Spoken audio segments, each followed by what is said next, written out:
जैसा कि आपको पता है कि हम EMRS स्पेशल क्लासेस चला रहे हैं, जहाँ पे आज हम करेंगे पेडागोजी, जो आपका टीचिंग एप्टीट्यूड है ना, टीचिंग एप्टीट्यूड है, उसके हम 40 क्वेश्चन कर रहे हैं। आपका कितना आना है? 20 क्वेश्चन आने हैं। तो हमने समझिए आपका 2 सेट लगा लिया आपने। ओके, तो इस तरीके से हम करेंगे जिससे आपको बहुत ज़्यादा फायदा होगा। आपके सिलेबस के अकॉर्डिंग जितने क्वेश्चन बनते हैं, जिस प्रकार से बनते हैं, जिनका लेवल जैसा रहता है उस प्रकार से ही रखा गया है।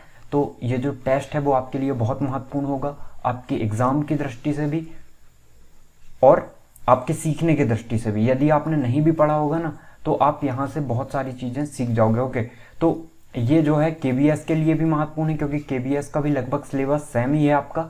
और ये अदर एग्ज़ाम के लिए भी महत्वपूर्ण है, क्योंकि यदि NEP आया है तो अदर एग्ज़ाम में भी NEP के आने के चांसेस बढ़ जाते हैं। ओके, और यदि आपने थ्योरी नहीं देखी है, थ्योरी जो है मैंने कंप्लीट करवा दी है टीचिंग एप्टीट्यूड की, यदि वो नहीं देखा है तो उसकी वीडियो भी आप देख सकते हैं चैनल पे, आपको बहुत फ़ायदा होगा। और यदि हम बात करें, मैंने चैप्टर वाइज जो है लगभग 100 क्वेश्चन करे हैं, बहुत से टॉपिक के नहीं किए हैं। तो अब हम मिक्स क्वेश्चन करेंगे, जिससे आपका ज्ञान जो है और ज़्यादा आपको डाइवर्सिफाई होगा। ठीक है, मतलब कि विविधता आएगी आपके ज्ञान में, कि हर तरीके से आप सोचोगे।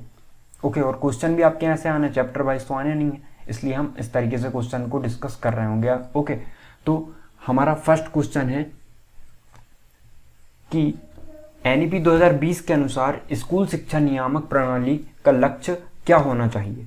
ओके, तो आपको बताना है, आप पॉज करके भी आंसर जो है बता सकते हो। ओके, जिससे आपको खुद फायदा होगा। यदि आपका गलत आंसर होगा तो आप सही आंसर सीखोगे तो आपको वो ज़्यादा देर तक याद रहेगा, और यदि आप जो है आंसर सही बताते हो तो आपका कॉन्फिडेंस बढ़ेगा। तो आप दोनों तरीके से सोच सकते हो। 1 सेकेंड। हाँ, तो फर्स्ट का है NEP 2020 के अनुसार स्कूल शिक्षा नियामक प्रणाली का लक्ष्य क्या होना चाहिए। तो मैंने NEP जब पढ़ाया है तो वहाँ पे डिटेल में बताया इन चीज़ों को, कि खेल गतिविधियों में सुधार करना, शैक्षिक परिणामों में सुधार करना, मतलब किसके ऊपर जो है नियामक प्रणाली, लक्ष्य क्या है NEP का। ओके, हमें ये बताना है स्कूल शिक्षा नियामक प्रणाली का लक्ष्य क्या होना चाहिए NEP 2020 के अनुसार। तो खेल गतिविधियों में सुधार करना, बिल्कुल ये भी है। शैक्षिक परिणामों, अब मैंने बता दिया आपको, पहले भी मैंने डिस्कस किया है कि हर बार ऐसा होगा कि आप 2 या 1 क्वेश्चन आसान ऑप्शन जो है आप वो आसानी से एलिमिनेट कर लोगे, मतलब वो नहीं आएगा, आप ये बता दोगे। तो आप कभी भी जो है आपको डाउट होगा 3 ऑप्शन में या 2 ऑप्शन में, तो इस डाउट को कैसे करना है आपको, तो इस प्रकार के क्वेश्चन करने की अप्रोच भी हम देखेंगे। तो इससे भी आपको फायदा मिलेगा। और कभी कभी आपको चारों ऑप्शन सही लग रहे होंगे, लेकिन ज़्यादा सटीक आंसर जो होगा हम उसे टिक कर रहे होंगे। ओके, अब खेल गतिविधियों में सुधार करना, तो नियामक का लक्ष्य क्या है, लक्ष्य क्या होना चाहिए, तो ये भी लक्ष्य है एक प्रकार से। शैक्षिक परिणामों में सुधार करना, ये भी लक्ष्य है। स्कूलों की भौतिक संरचना में सुधार करना, स्कूल की वित्तीय स्थितियों में सुधार करना, पर ज़्यादा इफेक्टिव नियामक का बोल रहा है ना, स्कूल शिक्षा नियामक प्रणाली का लक्ष्य क्या होना चाहिए, क्या इन पे फोकस ज़्यादा करे या शैक्षिक परिणामों में सुधार करने का प्रयास करे, सुधार करना। तो आपका राइट आंसर क्या होगा, शैक्षिक परिणामों में सुधार करना। ओके, तो बी ऑप्शन जो है आपका राइट होगा। अब हम नेक्स्ट देखते हैं, NEP 2020 के तहत प्रायोगिक शिक्षा में प्रस्तावित शैक्षिक दृष्टिकोण चुने। ठीक है, तो आपको चुनना है कि प्रायोगिक शिक्षा में प्रस्तावित शैक्षणिक दृष्टिकोण चुने, मतलब जो प्रायोगिक शिक्षा है, प्रायोगिक शिक्षा आपको देना है, तो उसमें कैसा दृष्टिकोण होना चाहिए, शैक्षणिक दृष्टिकोण जो है वो कैसा होना चाहिए, कला एकीकृत शिक्षा या खेल एकीकृत शिक्षा या कथित आधारित शिक्षा। यहाँ पे जो है मिस्टेक होगी टाइपिंग, कथा कथित आधारित शिक्षा शास्त्र या ऊपर के सभी।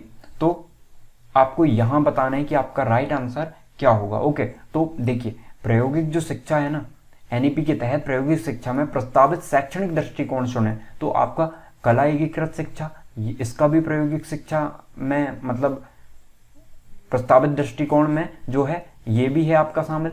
खेल एकीकृत शिक्षा बिल्कुल, कथा कथित आधारित शिक्षा शास्त्र ये भी, तो ऊपर के सभी जो हैं आपके राइट होंगे। और यदि आपको और डिटेल में समझना है तो आप NEP वाली क्लास देख सकते हो या फिर खुद से भी पढ़ सकते हो। मैंने इंग्लिश और हिंदी दोनों मीडियम में आपकी जो NEP है वो डाल दी है, और टीचिंग एप्टीट्यूड की भी सारी PDF जो है मैंने ड्राइव में डाल दिया, उसकी लिंक भी दे दिया था मैंने, तो आपको मिल गई होगी। ओके, अब देखते हैं हम नेक्स्ट। छात्रों को अच्छा नागरिक बनाने के लिए उन्हें नागरिक शास्त्र अवश्य पढ़ाना चाहिए। ठीक है, तो ये आपको ना पॉज करना है और इसका आंसर आपको सोचना है, वो कमेंट सेक्शन में भी लिख सकते हो, जिससे आपको बहुत फायदा होगा, आपकी सोच डेवलप होगी यहाँ पे।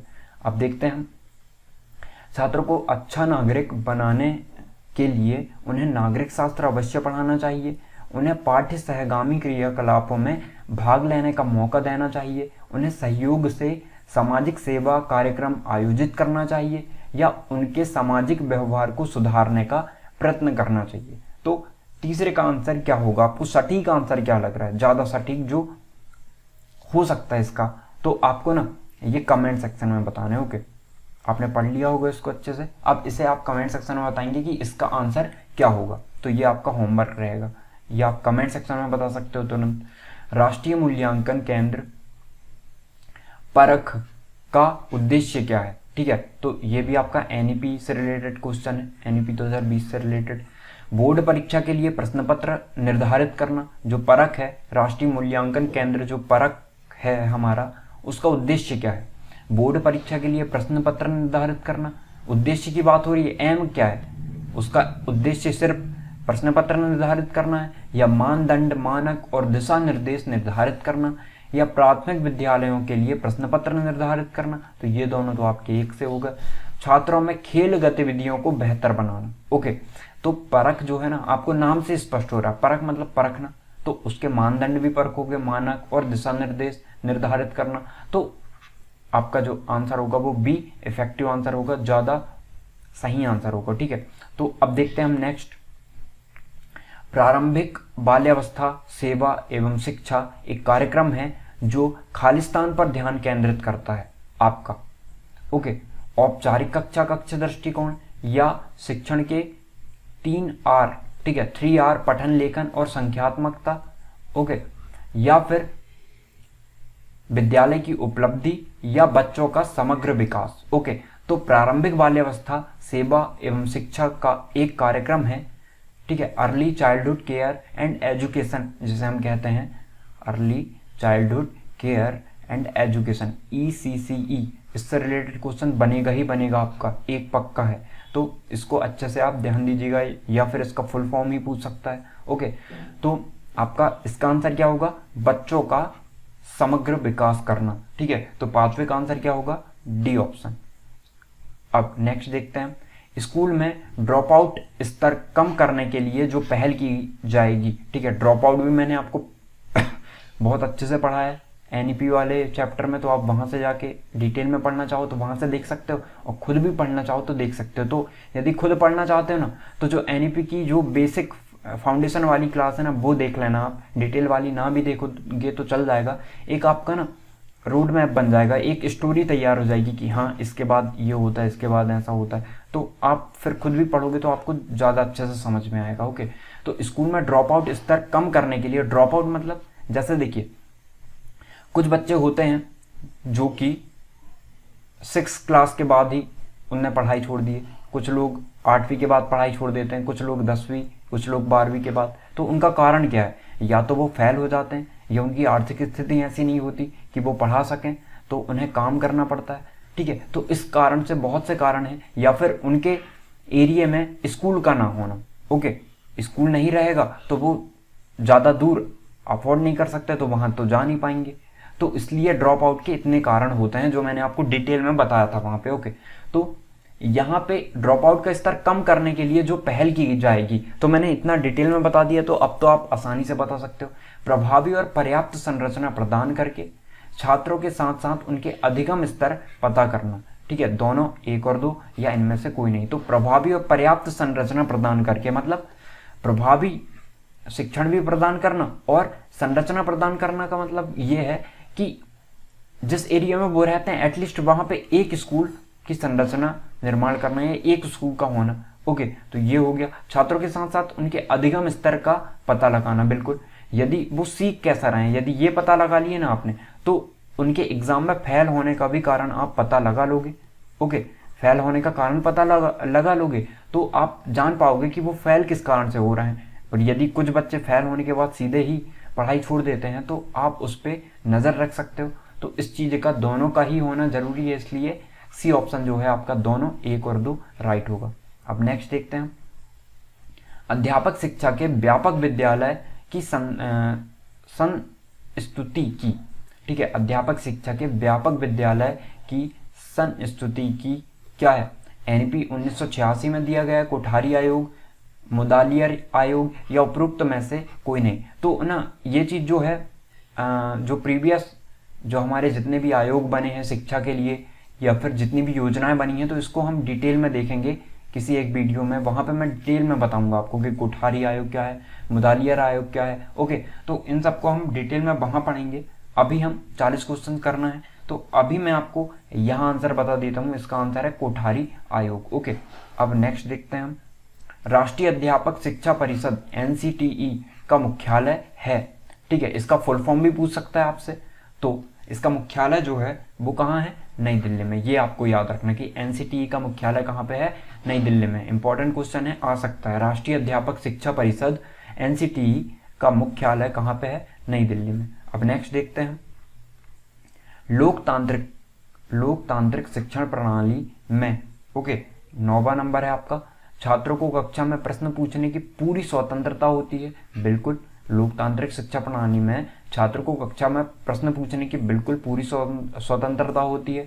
अध्यापक छात्रों की आवश्यकता एवं रुचियों को ध्यान में रखकर शिक्षण करता है। बिल्कुल, उस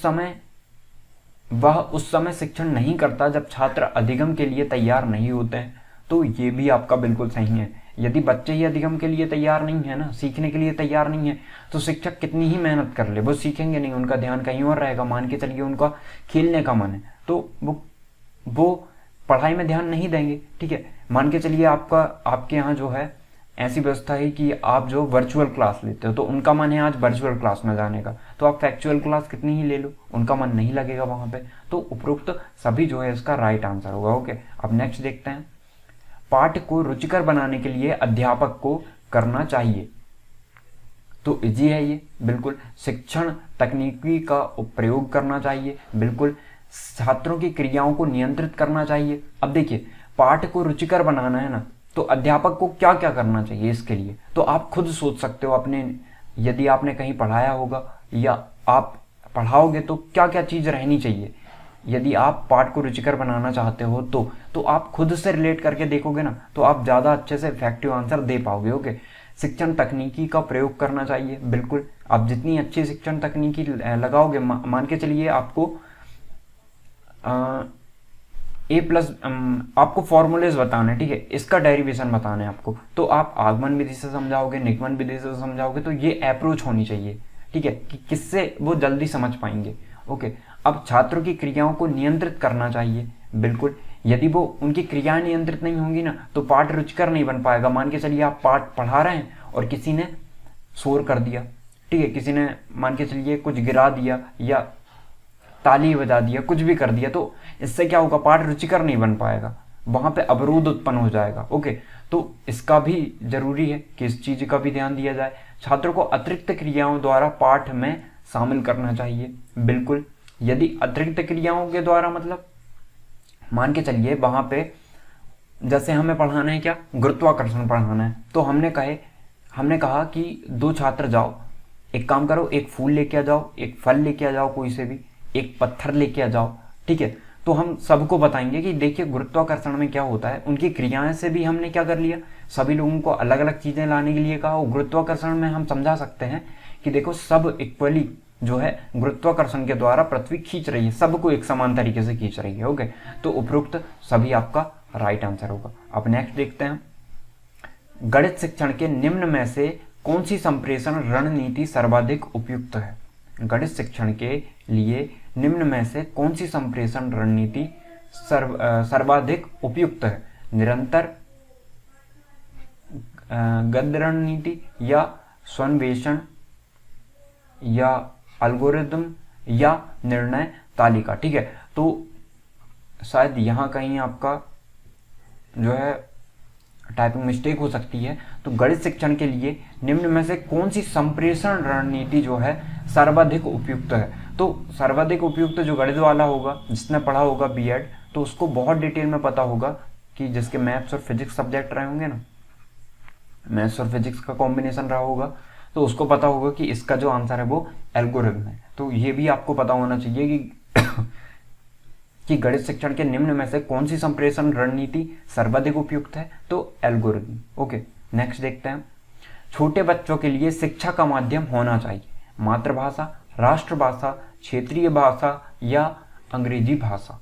तो बहुत इजी आंसर है मातृभाषा। ठीक है, इससे रिलेटेड जब एनईपी में इसको ऐड किया गया ना कि फाउंडेशन जो है उनका या फिर 5th क्लास तक उनको जो है मातृभाषा में पढ़ाया जाना चाहिए। ठीक है, मातृभाषा में पढ़ाया जाना चाहिए, मातृभाषा ऐसा लिखा जाता है। Okay sorry. तो यहाँ पे ना बहुत लोगों ने क्या किया, इस चीज को विवाद किया, इस पे डिस्प्यूट किया कि नहीं ऐसा नहीं होना चाहिए। मान के चलिए यदि कोई बच्चा क्या काम करता है, 5th क्लास तक वो कौन से स्टेट में रहता है, मान के चलिए एमपी में रहता है, उसने मातृभाषा में पढ़ाई की, लेकिन अब उसे सेटल होना पड़ रहा है, अब वो महाराष्ट्र में रहता है, वहाँ की मातृभाषा क्या है, मराठी।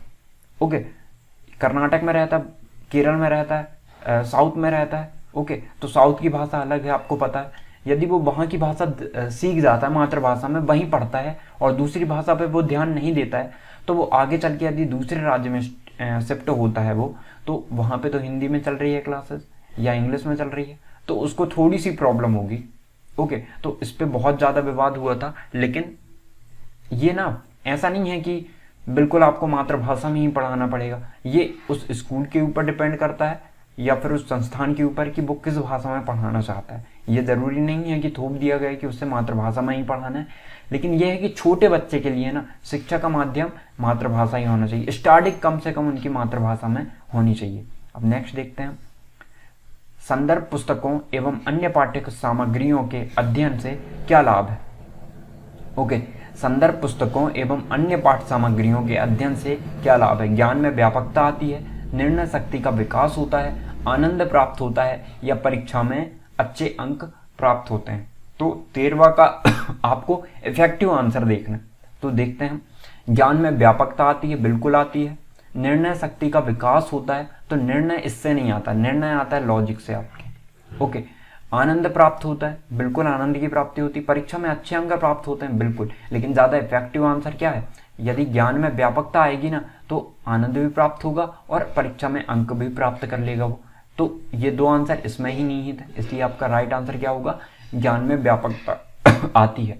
ओके, अब नेक्स्ट है हमारा 20वीं शताब्दी के आरंभ में प्रशिक्षण विद्यालयों के लिए प्रदर्शन स्कूल खोला गया। ओके, 20वीं शताब्दी के प्रारंभ में प्रशिक्षण विद्यालयों के लिए प्रदर्शन स्कूल खोला गया। तो कहाँ खोला गया ये आपको बताना है। ओके, तो ये फैक्ट वाले क्वेश्चन हो गए, मतलब कि जो आंसर होगा वही होगा, इसमें कोई लॉजिक बताने वाली बात नहीं है। जिसमें लॉजिक बताना होता है मैं आपको बता देता हूँ। ओके, तो ये आपको याद रखना पड़ेगा कि मुंबई में। ओके, और इम्पोर्टेंट क्वेश्चन है।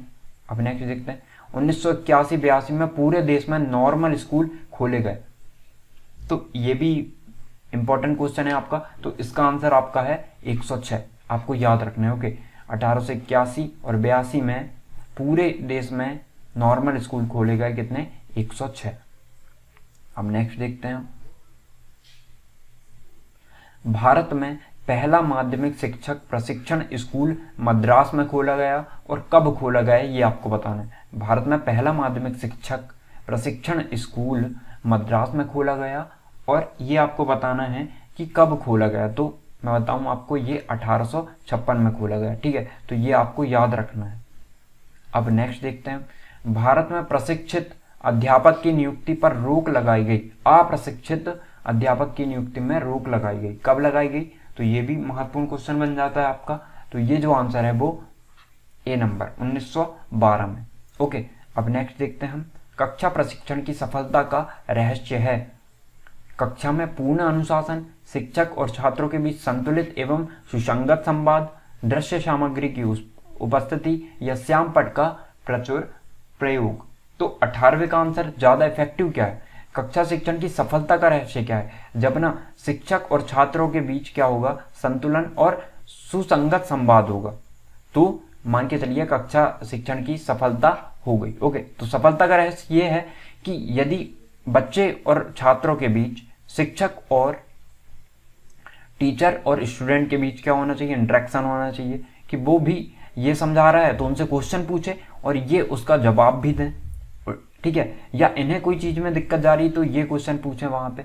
तो ये सब चीज़ें हैं जो आपको पता होनी चाहिए। तो राइट आंसर आपका क्या होगा, इफेक्टिव ये भी है, ओके, लेकिन ज़्यादा इफेक्टिव बताना है हमें, तो आपका राइट आंसर क्या होगा, बी ऑप्शन। तो इस प्रकार से आप देखिए, एक ऑप्शन, दो ऑप्शन तो एलिमिनेट कर सकते हो, कभी कभी 4 ही ऑप्शन आपको लगेंगे कि राइट होंगे। तो इसलिए आपको थोड़ा सा सोचना है, और जितना क्रॉस क्वेश्चन करोगे ना, क्वेश्चन सोचते समय कि यदि ऐसा होगा तो कैसा होगा, तो ये जो है मैंने पहले भी डिस्कस कर रखा है इस चीज़ के बारे में। अब क्रॉस, ओके, अब देखते हैं, क्या कक्षा शिक्षण के समय ही शिक्षक को पता लग जाता है कि शिक्षण छात्र भली भांति समझ रहे हैं। ओके, तो 19वें का आंसर बताना है आपको, नहीं, हाँ, शायद ही कभी, या उपरोक्त में से कोई नहीं। तो आपको खुद सोचना है क्या करोगे इसका आंसर आप। कक्षा शिक्षण के समय ही शिक्षक को पता लग जाता है कि शिक्षण छात्र भली भांति समझ रहे हैं या नहीं, तो बिल्कुल समझ में आ जाता है। ओके, यदि शिक्षक उनके साइकोलॉजी जानता है, साइकोलॉजी पढ़ के आया है, तो उनके हाव भाव से पहचान जाता है शिक्षक कि शिक्षण जो है, जो छात्र अधिगम हो रहा है, सीख रहे हैं, वो भली भांति समझ पा रहे हैं या नहीं, जो शिक्षण हो रहा है उसको भली भांति छात्र समझ पा रहे हैं या नहीं। इसका दूसरा और भी कर सकते हो आप कि यदि क्वेश्चन पूछता है जो भी पढ़ा रहा है वो, या प्रीवियस नॉलेज पूछता है उनसे जो पहले पढ़ा चुका है, और यदि उसका जवाब नहीं दे पाते, या ये पढ़ाता है और बच्चों में देख नहीं पाता, मतलब बच्चे रुचि नहीं ले रहे हैं इस चीज़ में, तो हम बता सकते हैं कि वो जो है भली भांति समझ रहे हैं या नहीं समझ रहे हैं। तो हाँ, इसका आंसर राइट क्या होगा, बी ऑप्शन। नेक्स्ट देखते हैं, भाषा सीखने का प्रभावी उपाय है पाठ्य पुस्तक पढ़ना, बिल्कुल, इससे भी भाषा सीखी जा सकती है। सहायक पुस्तकें पढ़ना, अखबार पढ़ना, वार्तालाप करना। तो आपने देखा होगा जब भी इंग्लिश के लिए बोलते हैं ना, तो बोलते हैं कि इंग्लिश मूवी देखो या अखबार पढ़ो आप, तो इससे भी इंग्लिश आ जाएगी। आप पुस्तक पढ़ो, नॉवेल्स पढ़ो, तो भी इंग्लिश आएगी आपको अच्छे से। लेकिन ना ज़्यादा इफेक्टिव बताना है, प्रभावी उपाय, तो वार्तालाप करोगे ना। ओके, मान के चलिए हिंदी की बात करें, हिंदी सभी को आती है। अब जिसने पढ़ाई ही नहीं की, उसने कभी किताबें ही नहीं पढ़ी, तो आप कैसे कह सकते हो कि सिर्फ पढ़ने से ही आ सकता है। वार्तालाप करने से ज़्यादा इफेक्टिव है, उनको अपन से ज़्यादा अच्छी हिंदी आती होगी बोलते, इसलिए वार्तालाप जो है ज़्यादा इफेक्टिव है भाषा सीखने के लिए। ओके, नेक्स्ट देखते हैं, नर्सरी स्कूल की शुरुआत किसने की थी। अब हमने 20 क्वेश्चन कर लिए, मान के चलिए वो 20 ऊपर के क्वेश्चन ऐसा ही आता आपका पेपर, तो आप कितना स्कोर करते हैं ये आपको कमेंट सेक्शन में लिखना है। ओके, अब नेक्स्ट देखते हैं 21 नंबर, नर्सरी स्कूल की शुरुआत किसने की थी। तो ये भी आगे आपका फैक्ट क्वेश्चन जो है वही होगा, तो फ्रॉबेल ने, ये आपको याद रखना है। ओके, 21वां का क्या है, ए ऑप्शन। आजकल के आवासीय स्कूलों की तरह ही भारतीय पद्धति के स्कूल थे, कैसे थे, मदरसे, मकतब, गुरुकुल या आश्रम। तो गुरुकुल नाम से जाना जाता था। ओके, तो आपको ये शायद पता भी होगा, जो हमारे भारतीय पद्धति के स्कूल थे उन्हें गुरुकुल कहते थे, जो आवासीय स्कूल की तरह ही जाने जाते थे। ओके, नेक्स्ट देखते हैं हम, भारत में स्त्री शिक्षा के महान समर्थक जो आंदोलन करता थे वो कौन थे। तो 23वें का बताना है आपको, तो महात्मा गांधी थे, अरविंदो थे, कार्वे या रविन्द्रनाथ टैगोर। तो इसका राइट आंसर क्या है, कार्वे है। भारत में स्त्री शिक्षा के एक महान समर्थक कार्वे थे। इस समय शिक्षा का विषय संघ सूची में है, समवर्ती सूची में है, राज्य सूची में, किसी भी सूची में नहीं है। इस समय शिक्षा का विषय किस सूची में है, तो समवर्ती सूची में है। ये आपको याद रखना इंपॉर्टेंट है। और जो फंडामेंटल राइट्स हैं हमारे, वो भी मैंने डिटेल में पढ़ाया था, उससे रिलेटेड भी क्वेश्चन आपके बनते हैं। ओके, तो इसका इस समय शिक्षा का विषय समवर्ती सूची में है। बच्चों का प्रथम अध्यापक कौन होता है। उनका अपना चेतन मन होता है, अध्यापक होता है, उनके माँ बाप होते हैं, उनका पर्यावरण होता है। तो देखिए, सीखता तो वो सभी से है। ओके, लेकिन जो उसके प्रथम अध्यापक माने जाते हैं ना, उनके माँ बाप को कहते हैं हम, ठीक है। तो उनके माता पिता जो हैं वो प्रथम अध्यापक होते हैं तो बच्चे के। अब नेक्स्ट देखते हैं, शिक्षण का कार्य हर व्यक्ति कर सकता है, हर व्यक्ति के बस का नहीं है, पढ़ा लिखा व्यक्ति कर सकता है, या बहुत से शिक्षक भी नहीं कर पाते। तो आपको इसका आंसर बताना है क्या हो सकता है। तो कभी भी नेगेटिव आंसर नहीं होता है। ओके, बहुत से शिक्षक भी नहीं कर पाते हैं, तो नेगेटिव आंसर कभी भी नहीं होता, आप उसे आसानी से एलिमिनेट कर सकते हो। यदि केवल आ जाता है कभी, ठीक है, केवल छात्र ही मतलब केवल लड़के ही अच्छा शिक्षण कार्य कर सकते हैं, तो ये बिल्कुल रॉन्ग होगा, या केवल लड़की ही कर सकती है, तो ये भी रॉन्ग होगा। तो ऐसे क्वेश्चन जो है ना, जो सिर्फ एक पर्टिकुलर चीज के ऊपर फोकस कर रहे हो या फिर नेगेटिव हो, तो उनको हम हमेशा रॉन्ग करते हैं। ओके, पढ़ा लिखा व्यक्ति कर सकता है, बिल्कुल पढ़ा लिखा व्यक्ति, हर व्यक्ति के बस का नहीं है, नेगेटिव हो गया, रॉन्ग। हर व्यक्ति कर सकता है, तो हर व्यक्ति भी नहीं कर सकता। ओके, पढ़ा लिखा व्यक्ति कर सकता है। तो नेक्स्ट देखते हैं, शिक्षण अभियोग्यता का अर्थ है शिक्षक बनने की इच्छा, शिक्षण कार्य में लगन, शिक्षण का कार्य करने हेतु अपेक्षित सभी योग्यताएं, या उपरोक्त में से कोई नहीं। तो 27 का कौन सा आंसर होगा जो ज्यादा इफेक्टिव है? शिक्षक का कार्य करने हेतु अपेक्षित सभी योग्यताएं। शिक्षण अभियोग्यता का अर्थ क्या है? शिक्षक का कार्य करने हेतु अपेक्षित सभी योग्यताएं जो हैं वो शिक्षण अभियोग्यता कहलाती है। अब नेक्स्ट देखते हैं, निम्नलिखित में से कौन सी समस्या शारीरिक दृष्टि से विकलांग बच्चे की होगी? विशेष सवारी की, बिल्कुल। यदि कोई शारीरिक रूप से विकलांग है तो उसे विशेष सवारी की आवश्यकता होगी, वो खुद चल नहीं सकता है ना, तो उसको या तो व्हील चेयर लाएं, या फिर और भी जो इंस्ट्रूमेंट्स हैं हमारे, या फिर जो भी हम कह सकते हैं जिनके द्वारा उनको आसानी से लाया जा सकता है, जैसे बैसाखी का सहारा लेके, ठीक है, या जो भी उनको नीड हो जिस चीज की, उस चीज की सवारी से हम उनको ला सकें, तो विशेष सवारी की बिल्कुल होगी। अक्सर गैर हाजिरी की, है ना, तो कौन सी समस्या शारीरिक दृष्टि से विकलांग बच्चों की होगी? तो अक्सर गैर हाजिरी की भी करेंगे वो, ठीक है। पाठ्यक्रम की तैयारी की, ये नहीं होगा। ओके, तो जो शारीरिक रूप से जो कमजोर होंगे बच्चे, विकलांग होंगे, तो उनके एक तो विशेष सवारी की होगी और अक्सर गैर हाजिरी की, तो ए और बी दोनों होंगे आपके। ओके, अब नेक्स्ट देखते हैं, कक्षा शिक्षण में विविधता और रोचकता बढ़ती है अध्यापक के व्यक्तित्व से, छात्रों के सहयोग से, शिक्षण सामग्री के प्रयोग से, अनुशासन पालन से। तो डाइवर्सिटी कहें हम, विविधता कहें, कक्षा शिक्षण में विविधता और रोचकता बढ़ती है कब? जब शिक्षण सामग्री का प्रयोग करोगे आप। शिक्षण सामग्री का, टीचिंग लर्निंग मटेरियल का यूज करोगे। जैसे मैंने आपको वहां पे बताया था कि यदि आप सिर्फ बोल देते हो कि खरगोश का चित्र बनाओ, ओके, आपने सिर्फ बोल दिया कि खरगोश का चित्र बनाओ, और यदि आप खरगोश का चित्र बना के जो है उनको बताते हो कि आप जो है खरगोश ये बना हुआ है, इसका चित्र बनाओ, तो कुछ बच्चे खरगोश को जानते ही नहीं होंगे, ठीक है, तो वो रिलेट करके कम से कम बना तो सकते हैं। तो ये चीज होती है। या आपको कमल का फूल बताना है, ओके, गुलाब के बारे में, गुलाब हर जगह मिल जाता है, आपको गेंदा का फूल हर जगह मिल जाता है, कमल नहीं मिलता हर जगह, तो आप कमल का फूल जो है फैक्चुअल रूप में उनको ला के बता सकते हो, ठीक है, कमल का फूल कहीं से भी तोड़ के आप ला के उनको समझा सकते हो कि कैसा होता है। तो ये है, तो शिक्षण सामग्री के प्रयोग से ना ज्यादा रोचकता आएगी और विविधता बढ़ेगी। ओके, तो ये है। अब नेक्स्ट देखते हैं, यदि कक्षा शिक्षण के दौरान बीच बीच में छात्रों को हंसने का मौका मिलता रहा तो थोड़ा मनोरंजन होता रहे, तो पढ़ाई का आधा असर नष्ट हो जाता है, कक्षा का अनुशासन ढीला हो जाता है, पढ़ाई रोचक बन जाती है, या उपरोक्त सभी। तो तीसरे का ज्यादा इफेक्टिव बताना है आपको। मान के चलिए बच्चों को ना इस चीज डेली लाइफ से जोड़ के बताया जाए, या बच्चे उस चीज में, यदि बच्चे हंस रहे हैं, मान के चलिए यदि बच्चे हंस रहे हैं शिक्षण के दौरान कि उन्हें कुछ मनोरंजन वाली चीज बताई जा रही है, मतलब बच्चों का पूरा ध्यान शिक्षक की तरफ है, तभी सारे बच्चे हंस रहे हैं, इसका मतलब पढ़ाई रोचक बन जाती है। तो आपको पॉजिटिव थिंकिंग रखना है, नेगेटिव नहीं रखना है। ओके, तो ये आपको पता होना चाहिए। और नेगेटिव मैंने पहले ही बोला, नेगेटिव जो भी आएगा वो रॉन्ग ही होगा आपका।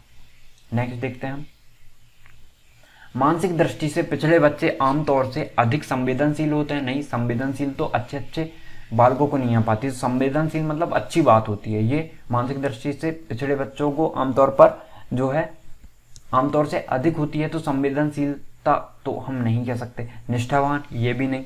शक्तिशील होते हैं, ये भी नहीं। अनुशासनहीन होते हैं। ओके, जो मानसिक रूप से पिछड़े बच्चे होते हैं, मान के चलिए जो मानसिक रूप से पिछड़े हैं, हम उन्हें कह रहे हैं कि आप बैठो, पर वो बैठेंगे नहीं, वो क्लास में चलना शुरू कर देंगे, ठीक है, क्योंकि वो मानसिक रूप से कमजोर है, उन्हें खुद पता नहीं कि वो क्या कर रहे हैं, तो इसका अनुशासनहीन होते हैं। ओके, तो ये आपको पता होगा। अब नेक्स्ट देखते हैं, जब अध्यापक अपनी कक्षा के छात्रों के लिए शिक्षण योजना तैयार करता है तो उसे छात्रों की आयु को ध्यान में रखना होता है। बिल्कुल, आयु के ध्यान में नहीं रखेगा ना, तो मान के चलिए वो 10 साल के बच्चों के लिए पाठ्यक्रम बनाना चाह रहा है, शिक्षण योजना तैयार करना चाह रहा है, लेकिन वो बना देता है 16 साल के बच्चों के अकॉर्डिंग, तो क्या 10 साल के अकॉर्डिंग वो सही होगा, सही बैठेगा? क्या वो बच्चे आसानी से समझ पाएंगे? नहीं। तो आयु को ध्यान में रख के भी, बौद्धिक आयु को ध्यान में रखना होता है, बिल्कुल, इसका भी ध्यान में। आर्थिक पर्यावरण को ध्यान में रखना होता है, नहीं, आर्थिक पर्यावरण को ध्यान में रखना, आर्थिक पर्यावरण मतलब कि बच्चों को देखा जाए कि बच्चों जो है आर्थिक रूप से कमजोर तो नहीं है, या आर्थिक रूप से आर्थिक स्थिति उनकी कैसी, आर्थिक वातावरण कैसा है उनका, तो इससे तो नहीं, बिल्कुल भी नहीं। तो आपका राइट आंसर क्या होगा? ए और बी दोनों। ओके, तो आपका डी ऑप्शन जो है राइट होगा। अब शिक्षा की प्रोजेक्ट विधि का आधार है कक्षा की व्यवस्था ठीक रखने का सिद्धांत, विद्यार्थियों की प्रतिभा का मूल्यांकन का सिद्धांत, करके सीखने का सिद्धांत, या विश्लेषण क्षमता के लिए विकास का सिद्धांत। शिक्षा की प्रोजेक्ट विधि का आधार है, प्रोजेक्ट जो है ना, प्रोजेक्ट वो है सिर्फ और सिर्फ करके सीखने का सिद्धांत, ठीक है। आप करके सीखोगे तभी प्रोजेक्ट में आप अच्छा प्रदर्शन कर पाओगे, तभी आप प्रयोग अच्छा कर पाओगे, आप करके सीखोगे तभी। तो 33वें का आंसर ज्यादा इफेक्टिव आंसर कौन सा है? सी ऑप्शन, करके सीखना। ओके, नेक्स्ट देखते हैं, विज्ञान पढ़ने वाले छात्रों में प्रयोग करने की क्षमता का विकास कैसे किया जा सकता है? कक्षा में उन्हें प्रयोग दिखाकर, प्रयोग के लाभ बताकर, उन्हें प्रयोग करने का अभ्यास कराकर, या उन्हें घर में प्रयोग करके लाने का आदेश देकर। तो 34वें का आंसर बताना है आपको, क्या होगा राइट आंसर? उन्हें प्रयोग करने का अभ्यास कराकर, क्योंकि मैंने आपको पहले ही क्वेश्चन में बताया क्या, करके सीखता है, करके सीखेगा तभी उसे प्रोजेक्ट विधि आएगी, प्रोजेक्ट सीख पाएगा, वो प्रयोग कर पाएगा, तो उन्हें प्रयोग करने का अभ्यास कराकर। तो राइट आंसर क्या होगा, जो मैंने आपको पहले ही समझा दिया। ओके, नेक्स्ट देखते हैं, यदि स्कूल में बच्चों की वाद विवाद प्रतियोगिता हो रही है, डिबेट हो रहा है, होने वाली हो, तो आप कुछ बच्चों के लिए भाषण लिख कर देंगे, भाषण लिखने की विधि बताएंगे, भाषण का अभ्यास कराएंगे, या भाषण के लिए वे कहाँ से सामग्री लें इसका मार्गदर्शन करेंगे। ओके, तो वाद विवाद कर रहे हैं ना, तो वाद विवाद उनकी सोच से होता है, ठीक है, उनकी सोच से होगा वाद विवाद। आप कुछ भी उनको लिख कर देंगे, ये बिल्कुल भी ठीक नहीं होगा। ओके, तो ये आंसर बिल्कुल भी गलत है आपका, बिल्कुल नहीं होगा ये आंसर। अब देखते हैं नेक्स्ट, भाषण लिखने की विधि बताएंगे, नहीं। भाषण का अभ्यास कराएंगे, ये भी नहीं, वाद विवाद वो खुद से करेंगे, तो उनका अभ्यास कराने की कोई वो नहीं है। भाषण के लिए वे कहाँ से सामग्री लें इसका मार्गदर्शन करेंगे, तो ये बिल्कुल करना उचित रहेगा। तो आपका जो इफेक्टिव आंसर होगा शिक्षक के लिए वो क्या होगा, डी ऑप्शन। नेक्स्ट देखते हैं, विद्यालय जिस समुदाय के बच्चों के लिए होता है उसकी आवश्यकता के अनुरूप ही पाठ्यशाला की, ठीक है, विद्यालय जिस समुदाय के बच्चों के लिए होता है उसकी आवश्यकता के अनुरूप ही पाठ्यशाला की पाठ्यचर्या होनी चाहिए। बिल्कुल, इमारत होनी चाहिए, नहीं, इमारत कैसी भी रखो, शिक्षण विधि होनी चाहिए, ये भी नहीं। शिक्षा स्तर होना चाहिए, नहीं, ठीक है, शिक्षण विधि आपका करिकुलम में ही आ जाएगा। करिकुलम मतलब पाठ्यक्रम, पाठ्यचर्या, आप जो भी बोलो, मैंने जब डिटेल में पढ़ाया था पाठ्यक्रम तो वहां पे मैंने डिटेल में बता रखा है सारी चीजें। तो यहाँ पे ना विद्यालय जिस समुदाय के बच्चों के लिए होता है, समुदाय का मतलब अब ऐसा नहीं कि जाति समाज, ये नहीं, जिस आयु के हैं बच्चे उस प्रकार का ही हमें उसके अनुरूप ही पाठ्यचर्या का निर्माण करना होता है, और वहां पे डिटेल में पढ़ोगे तो आप आसानी से उत्तर इसका दे पाते हो। ओके, तो राइट आंसर क्या होगा, करिकुलम होनी चाहिए, पाठ्यक्रम होना चाहिए। वर्तमान शिक्षा पद्धति सामान्यतः रोजगार उन्मुख नहीं है, बिल्कुल, आमतौर से किताबी है, बिल्कुल ये भी है, हाथ से काम करने का अभ्यास नहीं कराती, बिल्कुल। तो उपरोक्त सभी जो है आपका राइट आंसर होगा। और इसलिए अभी जो एनईपी बना है ना, एनईपी 2020 जो है वो उसने हर चीज पे रोजगार उन्मुख बनाने की, तो आपको छठवीं से ही ना कारपेंटर हो गया, कारपेंटर वाला काम, या आप पेंटिंग करना चाहते हो, आप संगीत सीखना चाहते हो, आप नृत्य सीखना चाहते हो, हर चीज का जो है बिजनेस जो रोजगार उन्मुख है ना, उस प्रकार का सिलेबस आपका रखा जाएगा। एनईपी जो 2020 है उसमें इस प्रकार का पाठ्यक्रम जो मैंने एनईपी 2020 का जो बताया ना डिटेल में, आप वहाँ पे देखोगे तो आपको सारी चीज़ें पता लग जाएंगी। तो उपरोक्त सभी आपका राइट आंसर होगा। अब मार्गदर्शन गाइडेंस स्वयं को बेहतर तरीके से समझने में सहायता करता है, निर्णय करने में सहायता करता है, ए और बी दोनों, या उपरोक्त में से कोई भी नहीं। तो मार्गदर्शन जो है, गाइडेंस जो है, स्वयं को बेहतर तरीके से समझने में सहायता करता है, बिल्कुल, और निर्णय करने में सहायता करता है। तो मार्गदर्शन का होना बहुत जरूरी है, गाइडेंस का होना बहुत जरूरी है। मान के चलिए आपको कोई भी गाइडेंस नहीं है, आपको एएमआरएस की तैयारी करना है, कोई भी आपको गाइडेंस नहीं है, तो आप सही कर पाओगे? आपको गाइडेंस सिलेबस का होना चाहिए, हर चीज़ का होना चाहिए कि आपकी रणनीति कैसी होनी चाहिए, ठीक है। और स्ट्रेटजी की बात करें तो स्ट्रेटजी की वीडियो आप जाके चैनल पे देख सकते हो, वहाँ पे मैंने डिटेल में बता रखा है, तो आपको वहाँ से भी बहुत फ़ायदा होगा। आप स्मार्ट वर्क करना सीख जाओगे, ओके, स्मार्ट वर्क आप करना सीख जाओगे। जो आप हार्ड वर्क में 4 से 5 घंटे में करोगे वो आप 2 से 2 घंटे में ही पूरा कर लोगे। तो ये चीज़ भी मैंने बताई है। तो यहाँ पे राइट आंसर क्या होगा? ए और बी दोनों। कक्षा में छात्र जब कक्षा कार्य कर रहे हों उस समय शिक्षण को आराम से अपनी सीट पर बैठे रहना चाहिए, सीट है ये। कक्षा में घूमकर छात्रों के कार्य का निरीक्षण करना चाहिए। कक्षा में पीछे की सीट पर बैठकर छात्रों को कार्य करने देना चाहिए, या उपरोक्त में से कोई भी एक। तो ये तो हो नहीं सकता। अब कक्षा में छात्र जब कक्षा कार्य कर रहे हों तब उस समय शिक्षक को क्या करना चाहिए? आराम से सीट पर बैठ जाना चाहिए? नहीं। कक्षा में घूमकर छात्रों के कार्य का निरीक्षण करना चाहिए, ये बिल्कुल राइट आंसर होगा। कक्षा में पीछे की सीट आप क्या करते? यदि आप होते तो क्या करते? आपको ये बताने होगा कमेंट सेक्शन में। अब नेक्स्ट देखते हैं, निम्नलिखित शिक्षण विधियों में से कौन सी विधि वास्तविक अनुभवों को प्रदान करने के दृष्टिकोण से उत्तम है? ओके, तो 40 का राइट आंसर आपको बताना है। निम्नलिखित शिक्षण विधियों में कौन सी विधि वास्तविक अनुभवों को प्रदान करने के दृष्टिकोण से उत्तम है? तो जब मैंने आपको डेल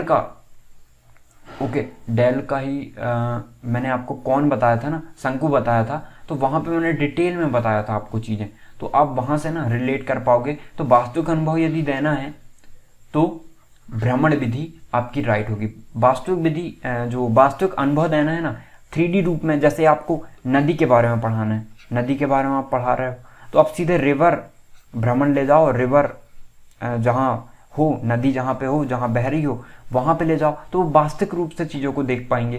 तो भ्रमण विधि राइट आंसर होगा। पाठ्य पुस्तक विधि बिल्कुल भी नहीं, भाषण विधि बिल्कुल भी नहीं, प्रोजेक्ट विधि बिल्कुल भी नहीं। वास्तविक तरीके से वो भ्रमण विधि में सीखेंगे। ओके, आई होप आपको 40 क्वेश्चन पसंद आए होंगे।